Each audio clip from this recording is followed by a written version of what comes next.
Election engineering এই শব্দটা Facebook বলেন, সোশ্যাল মিডিয়ায় বলেন, টিভি চ্যানেল বলেন, সব জায়গায় এখন সবার মুখে মুখে। আচ্ছা, এতদিন তো জানতাম যে ইঞ্জিনিয়ারিং হয়তো একটা সাবজেক্ট বা এটা নিয়ে পড়াশোনা করে মানুষ, কিন্তু ইলেকশন ইঞ্জিনিয়ারিংটা আবার কি? এটা কি নতুন কোনো সাবজেক্ট? এটা নিয়ে কি পড়াশোনা করতে হয়? না, ইলেকশন ইঞ্জিনিয়ারিং নতুন কোনো সাবজেক্ট না, এটা অনেক আগে থেকেই হয়ে আসছে, কিন্তু এখন মানুষের মুখে মুখে অনেক বেশি। আজকে এই ইলেকশন ইঞ্জিনিয়ারিংটা কি, এই বিষয়ে আপনাদেরকে স্পষ্ট একটা ধারণা দিব। এটি মূলত নির্বাচনে অদৃশ্য একটা প্রকৌশল। এখানে পরিকল্পিতভাবে নির্বাচনী ব্যবস্থাকে এমনভাবে সাজানো গোছানো হয় যাতে করে সেই নির্বাচনের ফলাফল একটা নির্দিষ্ট পক্ষের জন্য নির্ধারিত হয়ে যায়।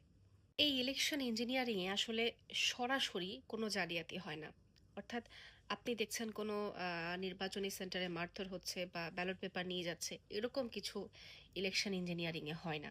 কিন্তু পুরো ব্যবস্থাটাকে এমনভাবে এমন করে সাজানো হয় যাতে কোনো নির্দিষ্ট একটা পক্ষ তাদের কাঙ্ক্ষিত ফলাফল পায়। যার কারণে নির্বাচন বাহ্যিকভাবে গণতান্ত্রিক দেখায়, কিন্তু ভেতরের কাঠামো থাকে একটা নির্দিষ্ট দলের পক্ষে। আশা করি আপনারা বুঝে গিয়েছেন যে ইলেকশন ইঞ্জিনিয়ারিংটা আসলে কি। এটা কোনো সাবজেক্ট না। আমাকে অনেকে প্রশ্ন করছিলেন, আজকে তার উত্তর দিয়ে দিলাম। ধন্যবাদ।